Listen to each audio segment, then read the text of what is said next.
My wife stole everything during my illness. Her face when she saw my secret will was priceless.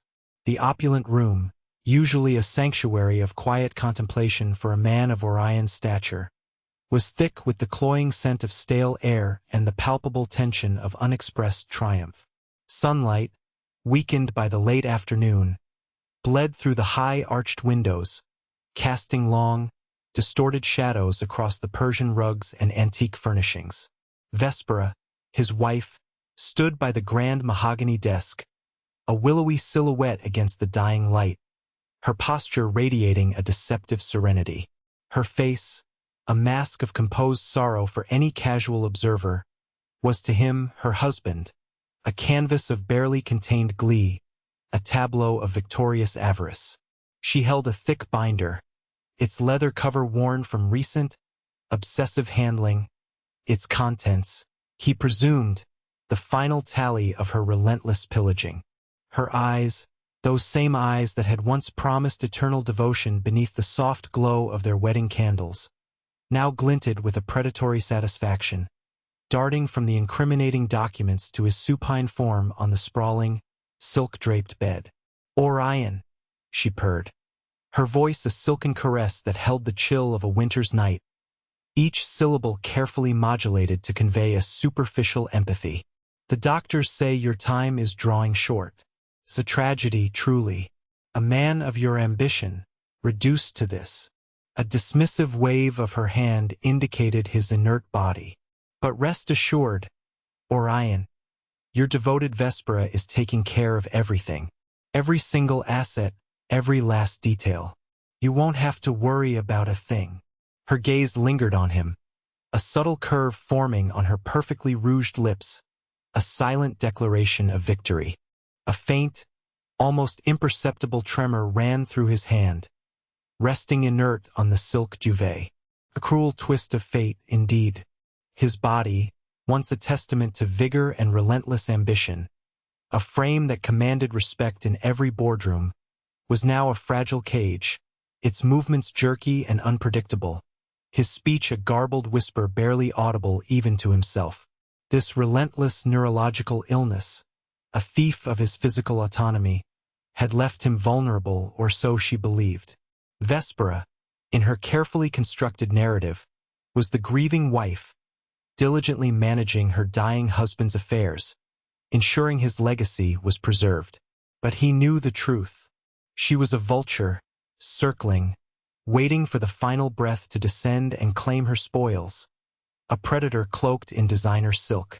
Her lips, a vibrant crimson, curved into a slight, almost imperceptible sneer as her gaze lingered on his still form, a portrait of victory painted across her perfect face. She believed he was broken, his mind as shattered as his body.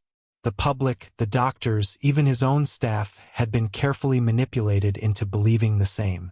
What she didn't know, what she could never have conceived in her boundless arrogance, was that her triumph was merely the prelude to her greatest humiliation. For while his body had betrayed him, his mind, the very engine of the empire he had built, remained astonishingly sharp, a strategic fortress hidden behind a crumbling facade. And within that fortress, a secret had been meticulously crafted, a masterpiece of foresight and retribution designed to unravel her carefully woven tapestry of deceit. The show, he knew, was just beginning, and Vespera, in her boundless arrogance, had secured herself the very best seat for her own spectacular downfall. His name was Orion. He was, or rather, he had been, a titan in the world of architecture and real estate. At 58 years old, he had built an empire from nothing, starting with a single audacious design for a boutique hotel in a then unfashionable district of London. That project, against all odds, had blossomed, laying the first stone of what would become a global conglomerate. His success was a testament to sheer grit, an almost supernatural intellect, and an uncanny ability to see potential where others saw only empty space or insurmountable obstacles. His portfolio spanned continents, a mosaic of gleaming skyscrapers that touched the clouds in Dubai, sprawling residential complexes nestled in the verdant hills of Tuscany, and luxury resorts carved into the pristine coastlines of the Maldives. Each stone, figuratively speaking, had been laid with his own hands, cemented with his sweat and unwavering vision.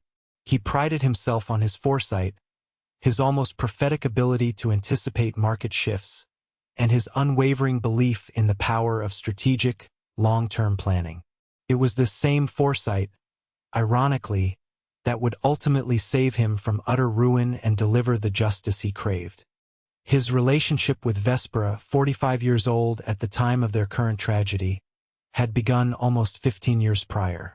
She was a vision of sophisticated charm, an art consultant with an impeccable sense of style and an alluring, often mischievous wit that captivated him. She moved through high society with an effortless grace, her presence illuminating any room she entered, a stark contrast to his own more reserved, analytical demeanor. He, a man accustomed to the structured logic of blueprints and financial ledgers, found himself drawn to her seemingly boundless vivacity, her ease in social situations, and what he initially perceived as a genuine interest in his work and his life. Their courtship had been a whirlwind, a passionate romance that bypassed the careful scrutiny he usually applied to all his major decisions, both professional and personal. He had fallen quickly, blinded by what he believed was an authentic connection. She was attentive, seemingly compassionate, and in the early years, a constant, soothing presence amidst the relentless demands of his burgeoning empire. He believed, perhaps far too naively, that he had finally found a partner who truly understood the solitude that often accompanied immense wealth and the crushing burdens of ambition. For years, their life together was a carefully curated facade, a perfect public image. She managed their magnificent homes, the sprawling estate in upstate New York, the penthouse overlooking Central Park, the villa in Provence, with an almost obsessive attention to detail. She hosted lavish parties that were the talk of New York society, cultivating an image of the perfect power couple, a union of intellect and elegance. He was too consumed by his work, too confident in his own judgment, too accustomed to his own success, to truly see beyond the polished surface. He dismissed the subtle hints, the small cracks that appeared in her veneer. Her extravagant spending, for instance, often far exceeded even their lavish lifestyle, with new designer gowns appearing weekly and exorbitant bills for exclusive art pieces that never seemed to arrive at their homes. He attributed it to her impeccable taste, her desire for the best.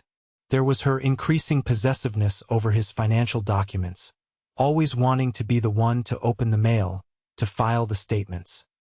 He saw it as her helpfulness, her wish to lighten his burden. And then there was her thinly veiled disdain for anyone he trusted outside their immediate circle, his longtime lawyer, his financial manager, even his oldest friends. He dismissed this as a quirk, perhaps a well-meaning attempt to protect him from the sharks that always circled immense wealth, or simply her desire to keep their world exclusive. He rationalized every anomaly, every minor concern, convinced that his judgment of character was as infallible as his business acumen.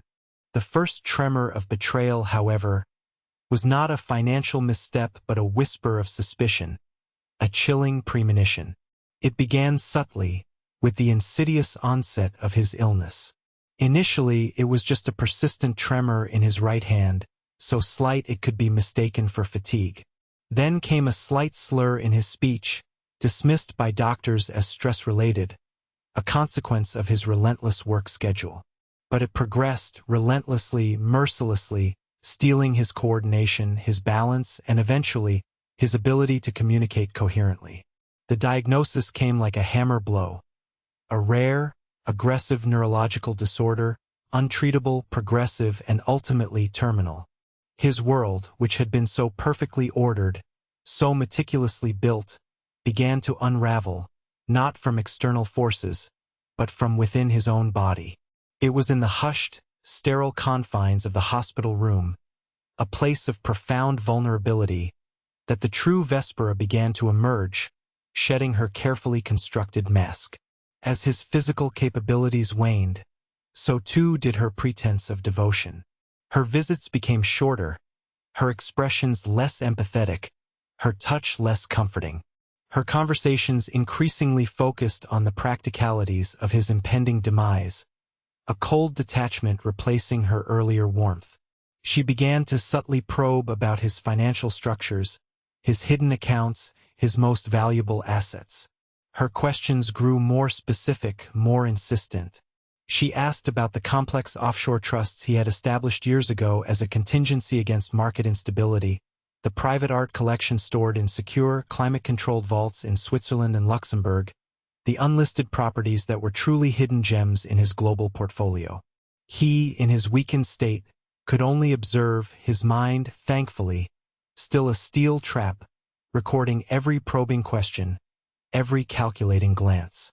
The helplessness was agonizing, but the clarity it brought was terrifyingly profound.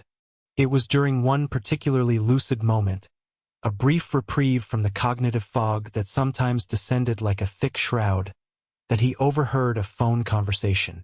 Vespera, believing him to be asleep, or perhaps so lost in his illness that he couldn't comprehend, was speaking in hushed, urgent tones from the small sitting area of his hospital suite. Her voice, usually so smooth, was sharp with impatience. He caught snippets, fragmented words that pieced together a horrifying picture. She was discussing the sale of a prime commercial property in Tokyo, a jewel he had intended to hold for generations, a cornerstone of his Asian portfolio. "Yes, I know it's not appraised properly," she hissed into the phone, her voice barely a whisper. "But he's barely coherent. We can push this through quickly. Just get the funds transferred to the Swiss account I set up, not the main one.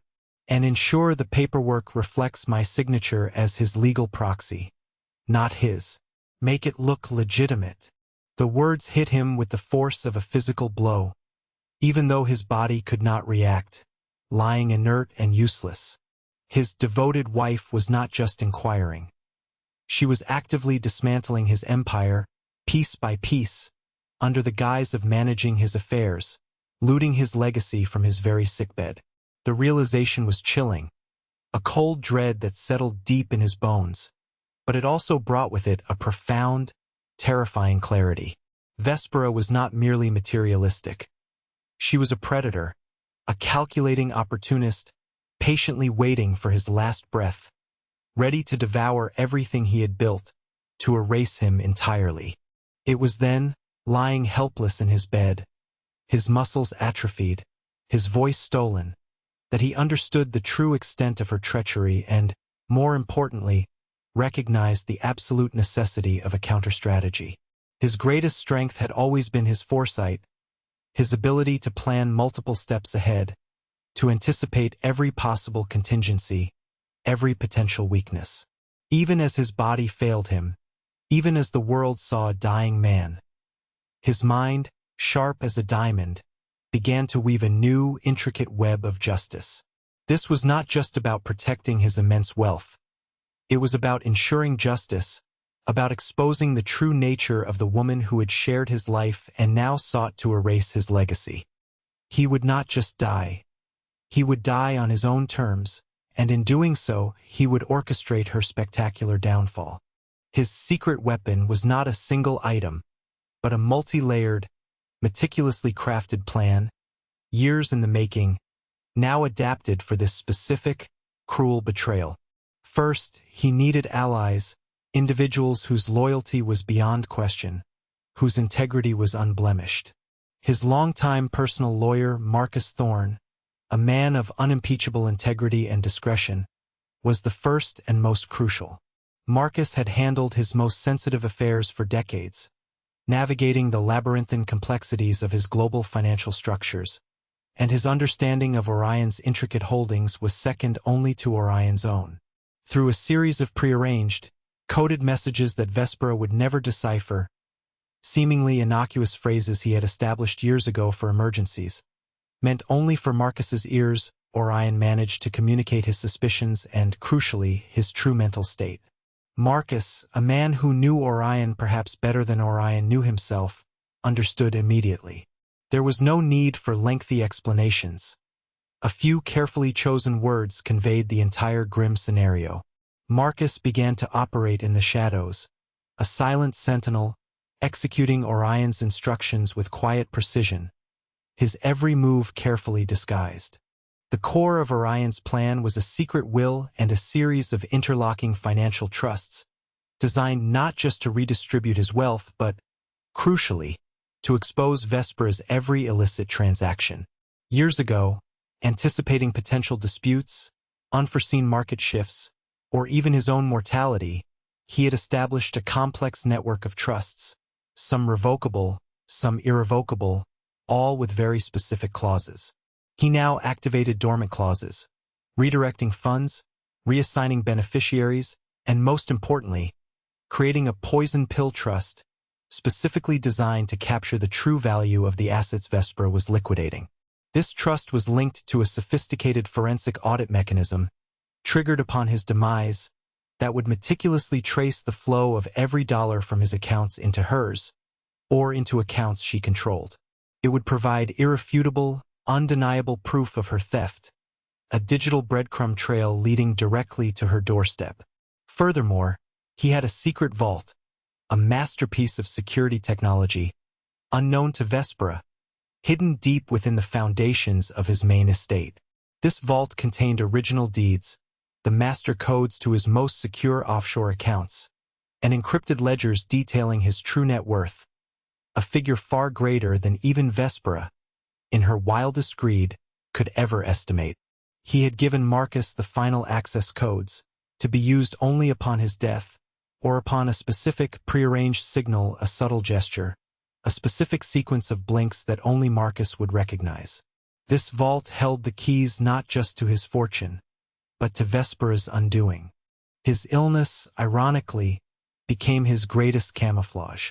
The more incapacitated he appeared, the more confident Vespera became in her impunity. She believed his sharp mind was dulled, his strategic brilliance extinguished. She saw a helpless, dying man, not a calculating mastermind observing her every move. This assumption of his complete helplessness was her fatal flaw, the very blind spot he exploited to perfection. He would allow her to believe she was winning, to dig her own grave deeper with every stolen dollar, every dismissed loyal employee. His silence, his apparent frailty, was not a sign of weakness. It was the calm before the storm, the deceptive stillness before a devastating tsunami. He was the spider, observing from the center of the web, allowing the fly to entangle itself further, certain of its escape, before the final, decisive strike. The patience required was immense, a torturous waiting game, but Orion's resolve was unyielding. As the days bled into weeks, Vespera's predatory efficiency became disturbingly evident. She moved through his estate like a silent, elegant plague, systematically dismantling the very foundations of his life's work.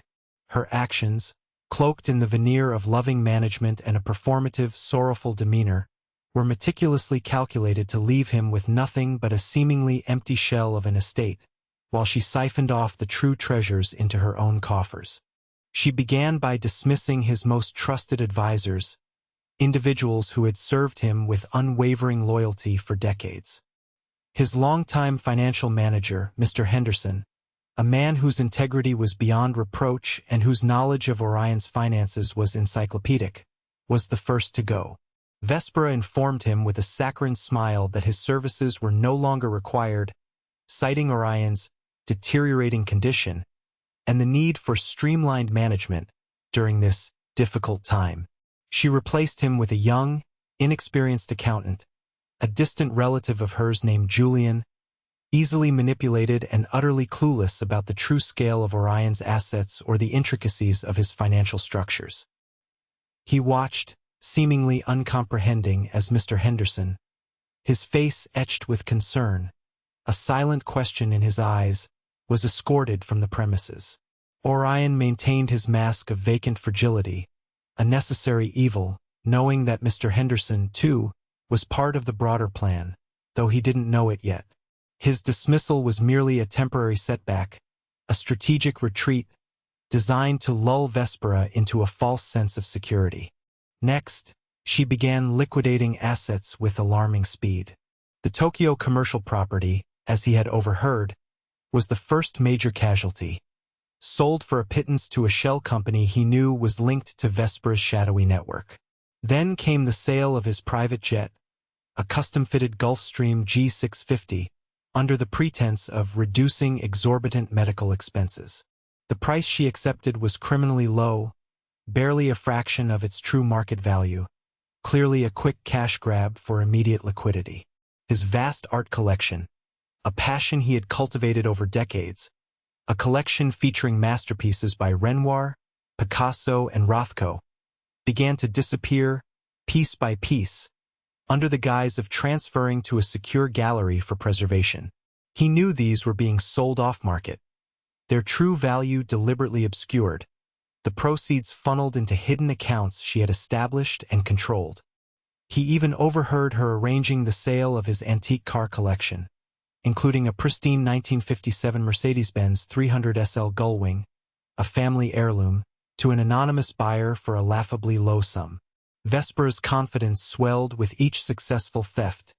With each layer of his empire she peeled away. Her step became lighter, her smile more frequent, though it never quite reached her cold, calculating eyes. She would often stand over him, reading out fabricated financial statements, detailing how his dwindling assets were being used to cover his exorbitant medical bills. She even had the audacity to suggest that his illness had left him financially irresponsible, subtly blaming his condition for the rapid depletion of his wealth. "Orion, darling," she'd coo, her voice dripping with false concern. "It's a good thing I'm here to manage things. Imagine the mess you would have left otherwise. All your hard work, gone to waste." He could only offer a weak, garbled sound in response, a performance he had perfected. His eyes would wander aimlessly, his expression blank, occasionally punctuated by a convulsive twitch. But beneath that carefully constructed facade, his mind was a whirlwind of calculations, a silent ledger. Every action she took, every asset she sold, every account she drained, was meticulously logged by Marcus and his hidden team. They were building a fortress of evidence, a digital paper trail that would lead directly to her deceit, a web of irrefutable proof. The beauty of Orion's plan lay in its simplicity and its reliance on Vespera's unchecked greed. She believed she was operating in a vacuum, with a helpless victim and no witnesses. She had no idea that every transaction, every fraudulent signature, every whispered instruction, every illicit transfer, was being documented, cross-referenced, and prepared for its grand unveiling. His silence was not consent. It was a deadly trap. His feigned helplessness was not surrender. It was the ultimate bait, drawing her deeper into the snare. He even allowed her to move him from his lavish private suite in the main residence to a smaller, more isolated wing of the estate, ostensibly for easier medical access and more peaceful surroundings, but in reality to further isolate him and limit his potential for observation. It was a calculated move on her part, another piece of her elaborate charade, designed to ensure he couldn't interfere or communicate. For him, however, it was another perfect opportunity. From his secluded vantage point, he continued to observe, gathering the final pieces of her elaborate puzzle. He noted the precise dates of her clandestine meetings, the approximate values of the stolen assets, the names of the shell companies she used, even the subtle changes in her behavior after each successful theft. Every detail, no matter how small, was absorbed and relayed through his clandestine channels to Marcus. The more she took, the more she believed in her own genius, her invincibility. Her arrogance grew, palpable in the way she now spoke to him, openly discussing her future plans for my money, even mocking his poor choices in investments.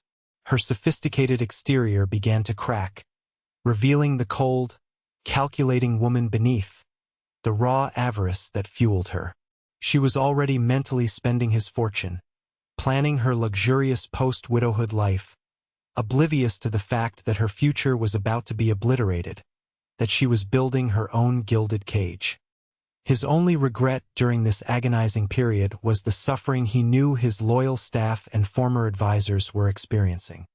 He had to let them go, to allow Vespera to believe she had truly cleared the decks, leaving no one loyal to him. It pained him deeply, knowing their loyalty and their families depended on his employment, but it was a necessary sacrifice for the larger victory, for the ultimate vindication. They would be vindicated, and their loyalty would be rewarded, in due time, beyond their wildest expectations. The stage was being set, the actors were in place, and the final act was drawing near. All that remained was the perfect moment for the curtain to rise. The day of the will reading dawned with an ominous calm. It was a crisp autumn morning, sunlight streaming through the tall, leaded glass windows of Marcus Thorne's stately legal offices, illuminating the dust motes dancing in the air, a stark contrast to the storm that was about to break. The air inside the office was heavy with anticipation, the scent of old leather and polished wood failing to mask the underlying tension. Vespera arrived precisely on time, dressed in a somber, elegant black dress, a veil of dignified grief carefully composed on her face, designed for public consumption. She was flanked by her new, easily manipulated accountant, Julian, a nervous young man who clutched a worn leather briefcase tightly, his eyes darting around the room with unease. Also present were a handful of distant relatives, cousins Orion rarely saw, a nephew he barely knew, all eyeing each other with a mixture of curiosity, thinly veiled expectation, and a touch of suspicion. They were the peripheral beneficiaries, the minor players in Vespera's grand scheme, hoping for a crumb from the Titan's table. Marcus Thorne, impeccably dressed in a dark suit, sat at the head of the large mahogany table, his expression unreadable, a silent rock in the brewing storm. Orion, or rather, his wheeled chair, had been positioned at the side, slightly removed from the main gathering, his body slumped, his head slightly tilted, his eyes appearing glazed and unfocused, fixed on some distant point. He was the silent, inert centerpiece of this macabre drama, a prop in Vespera's triumphant narrative, seemingly oblivious to the proceedings. Vespera took the seat directly opposite Marcus, a confident, almost imperious air about her. She offered a small, sad smile to the assembled relatives, a gesture of shared sorrow, a performative display of her assumed role as the grieving widow.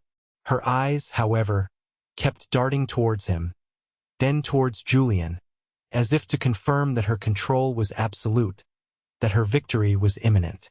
She believed this was a mere formality, a procedural step before she could fully access the vast fortune she thought she had already secured. Marcus cleared his throat, the sound resonating through the silent room, a gentle yet firm command for attention. "Thank you all for coming," he began, his voice calm, steady, and devoid of emotion, like a well-oiled machine. "As you know, we are gathered here today for the reading of Orion Thorne's last will and testament." He paused, allowing his gaze to sweep over each person, lingering for a fraction of a second on Vespera. Then, with a subtle, almost imperceptible nod on Orion, he picked up a thick, leather-bound document, its pages rustling softly.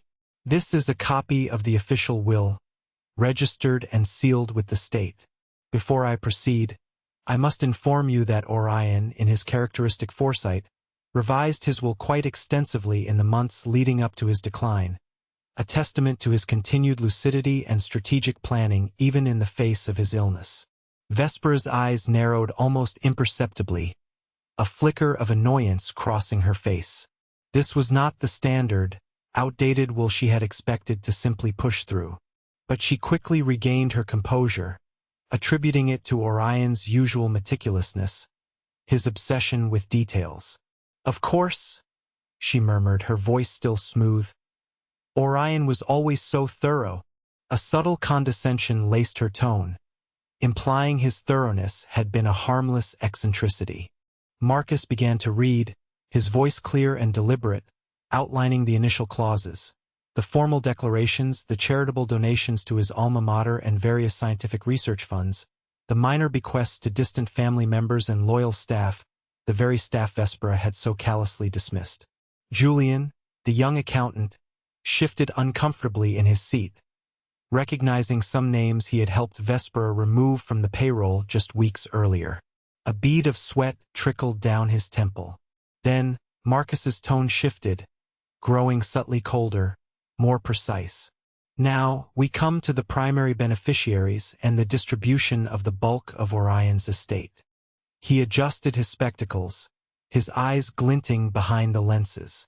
Orion's will explicitly states that, due to specific circumstances that will be revealed in due course, the distribution of his assets will be handled in a highly unusual but legally binding manner, designed to reflect his final wishes and to ensure absolute justice. Vespera leaned forward slightly, a faint frown creasing her brow, her composure beginning to fray at the edges. This wasn't going as smoothly as she had envisioned. The confident smirk she had worn upon entering was starting to vanish. Firstly, Marcus continued, his voice resonating with quiet authority, Orion established what he termed the Foundation for Neurological Research and Patient Support, a significant charitable trust dedicated to finding a cure for the very illness that afflicted him and to providing support for patients and their families. This foundation, upon his demise, receives... Marcus paused, building the tension, his gaze fixed on Vespera. A substantial initial endowment of $250 million. A collective gasp rippled through the room. The distant relatives exchanged shocked glances, their eyes wide with disbelief. Vespera's eyes widened, a flicker of raw panic replacing her smugness, her perfectly manicured hand flying to her throat. $250 million? She whispered, her voice a little too loud, raw with disbelief.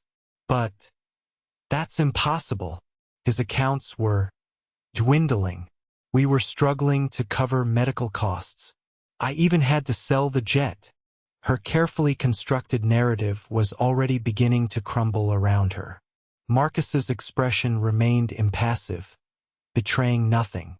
On the contrary, Mrs. Thorne, Orion's financial health, even in his final months, was robust, far exceeding what many might have believed. His real estate empire, contrary to recent management, remained remarkably valuable, even appreciating in key markets. And this brings us to the next crucial section of the will. He turned a page, his voice gaining a quiet intensity, a steel edge. Orion, in his meticulous planning, anticipated certain anomalies in the management of his estate during his illness. As such, he established a series of complex, irrevocable trusts and a forensic audit mechanism designed to ensure that his true wishes were carried out and that any unauthorized transactions were identified and rectified. Vespera's face, a moment ago so composed, began to drain of color, turning a sickly white. Her eyes darted wildly towards Julian, who was now openly sweating, his head bowed in shame. The will stipulates, Marcus continued, his voice ringing with chilling authority, that a full, independent forensic audit of all accounts, properties, and assets managed during Orion's incapacitation be conducted immediately upon his death. This audit, overseen by an independent legal team and financial forensics experts from the firm of Sterling and Associates, will reconcile all discrepancies against a pre-existing, encrypted ledger maintained by Orion himself in his private vault. He looked directly at Vespera, his gaze piercing.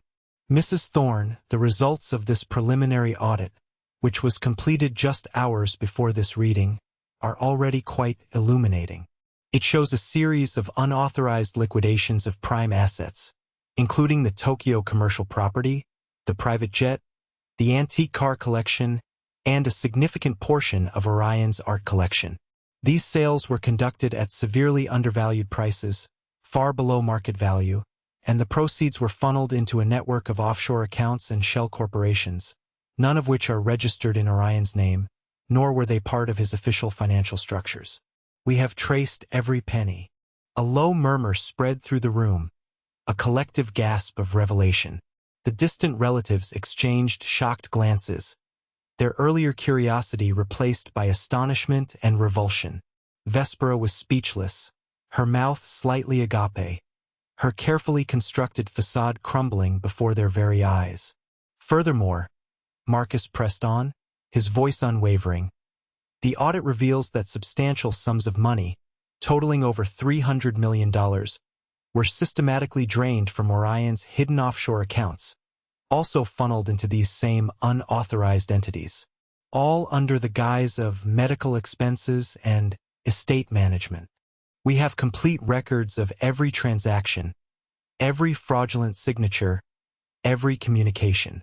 Vespera sprang to her feet, her chair scraping loudly across the polished floor, the sound echoing like a shriek in the silent room. "This is outrageous," she shrieked, her voice no longer silken, but raw and raspy with a desperate, animalistic fury. "These are lies. I was managing his affairs. He was incapacitated. I had power of attorney. He signed everything." Marcus held up a hand, his composure absolute, his voice unwavering, cutting through her hysteria. "Indeed, Mrs. Thorne, you did. However, Orion, with remarkable foresight, had a contingency for this exact scenario. His will explicitly states that any actions taken under power of attorney that are deemed detrimental to the estate's true value or are fraudulent in nature will result in immediate and complete disinheritance.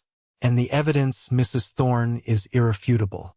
We have the original deeds, the true appraisals from independent experts, the encrypted transfer logs from the very banks you used, and the sworn statements from former trusted advisors like Mr. Henderson, whom you unfortunately dismissed and who has since provided invaluable testimony to our investigators." At the mention of Mr. Henderson, Julian, the young accountant, visibly flinched, his face paling even further, his brief career as an accomplice brutally cut short.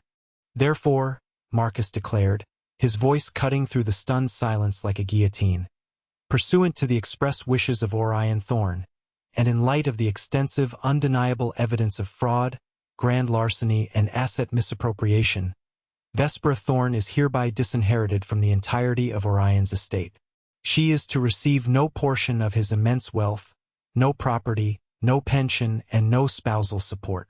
Furthermore, all assets illegally acquired or transferred by her during Orion's incapacitation are to be immediately reclaimed by the estate and redistributed as per the true will.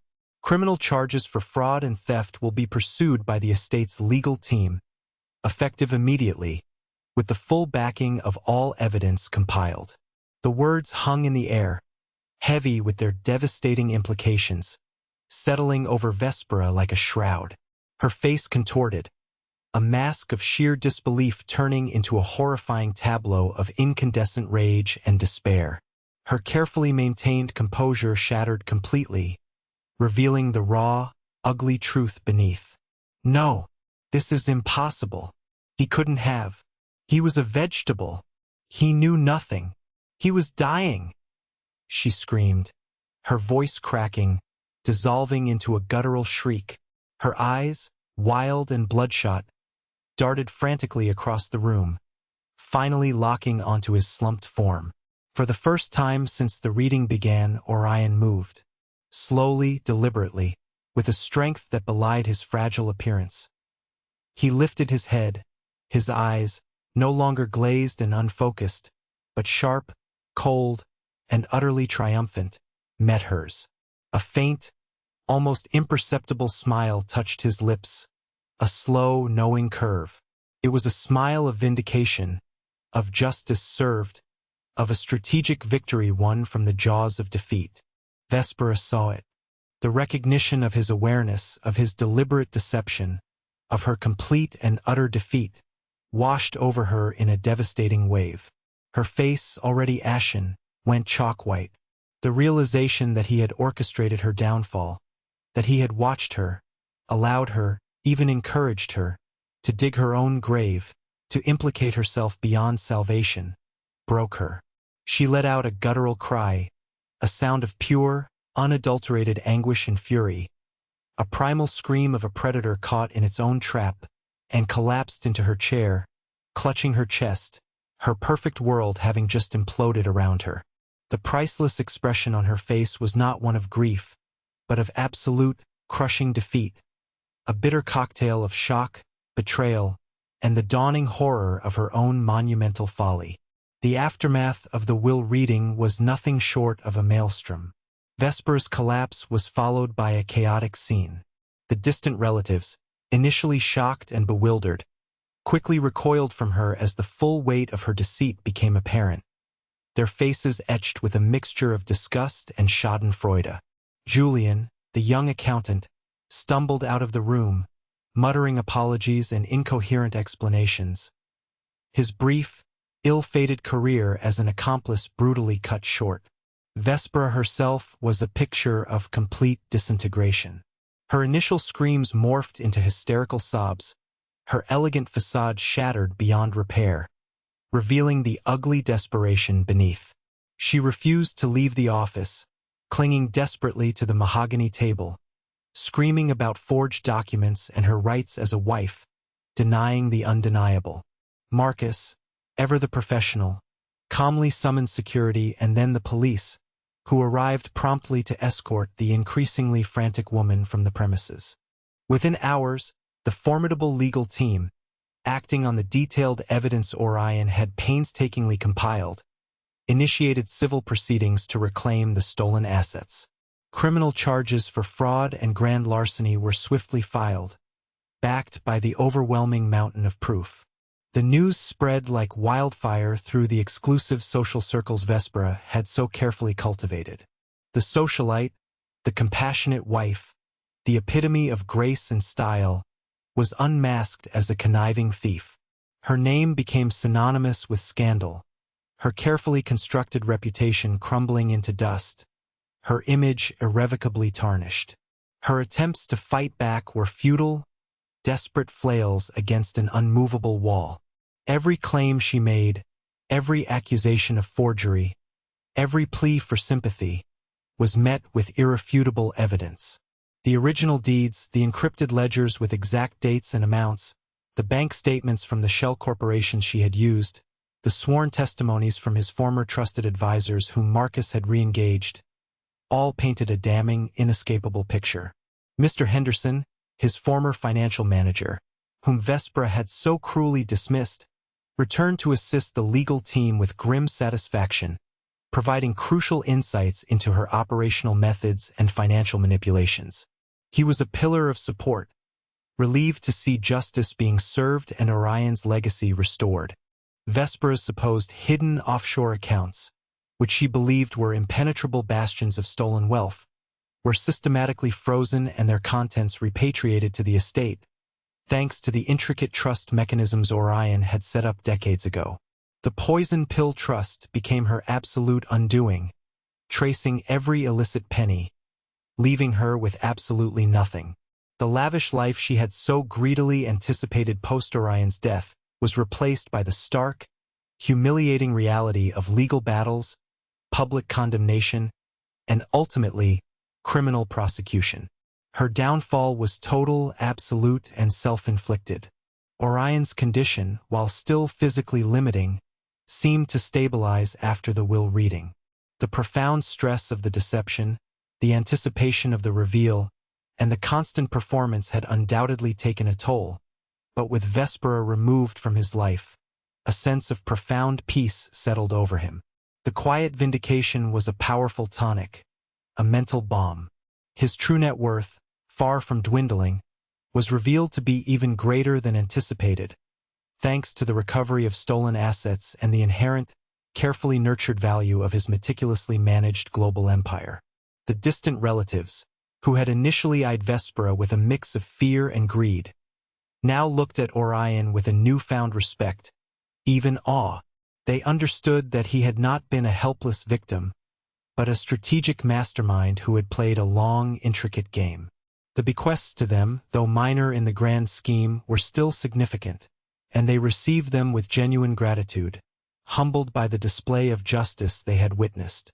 His loyal staff, reinstated with bonuses and heartfelt apologies from Marcus, returned to his service, their faith in him not just restored, but deepened. The Foundation for Neurological Research and Patient Support was officially launched, bearing his name, Orion Thorn. It was not merely a charitable gesture but a profound legacy, a purpose born from his suffering, dedicated to preventing others from enduring the same fate. Marcus Thorn, his steadfast ally and friend, became a trustee of the Foundation, ensuring its integrity and mission, a testament to their enduring bond. Months later, life had settled into a new, quieter rhythm. Vespera was a distant, disgraced memory, entangled in endless legal battles, facing the very real prospect of a long prison sentence and complete financial ruin. Her downfall was spectacular and absolute, a direct consequence of her unchecked greed and her fatal underestimation of his unwavering resolve. She had wanted everything, and in her grasping, she had lost even the little she might have otherwise been entitled to. Orion continued to reside in his quiet wing of the estate, his physical limitations still present, but his mind clearer than ever, unburdened by the crushing weight of Vespera's deception. The silence in the house, once heavy with her insidious presence, was now filled with a genuine peace, a profound tranquility. His loyal staff attended to his needs with genuine care and affection, and Marcus visited regularly, keeping him updated on the Foundation's progress and the ongoing legal proceedings against Vespera. The recovered assets were meticulously reintegrated into his estate, and the true value of his empire was once again secure, its foundations stronger than ever. The properties Vespera had sold off-market were either reclaimed through forceful legal action or their market value compensated, ensuring no lasting damage to his portfolio.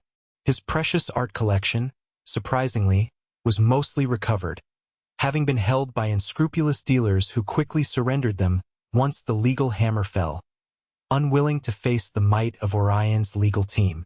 His life, though physically altered, was a testament to the power of foresight and the enduring strength of the human spirit. He had faced betrayal, a devastating illness, and the threat of utter ruin, but he had emerged victorious, not through physical might or a miraculous cure, but through the unwavering power of the mind. He had proven that true strength lies not in the ability to dominate physically, but in the capacity for strategic thought, resilience, and the unwavering pursuit of justice. The story of Orion Thorn, the architect who built an empire and then outmaneuvered his treacherous wife from his sickbed, became a quiet legend in certain circles. It was a story not of revenge, but of profound redemption and unyielding justice, a powerful reminder that even in our darkest moments, our greatest assets are not material wealth, but our intellect, our integrity, and our ability to plan for the unpredictable. This tale, friends, is a powerful reminder that true wealth is not merely measured in assets, but in wisdom, integrity, and the resilience of the human spirit. It teaches us that foresight is not just a business tool, but a life skill, and that the seeds of betrayal, however carefully sown, will always eventually yield a bitter harvest. Never underestimate the quiet strength of those who appear weakest, for often, it is in their silence that the most intricate plans are forged. Justice, though sometimes slow, often arrives with an undeniable, unyielding force, especially when met by a mind that refused to be dimmed. If you found this story of justice and strategic triumph compelling, then you'll want to explore the other tales of resilience and life lessons shared on this channel. Don't forget to subscribe and hit that notification bell so you won't miss the next inspiring story. And tell us, have you ever encountered such blatant ingratitude or betrayal in your own life? How did you navigate it? Share your thoughts and experiences in the comments below. Your insights help us all grow.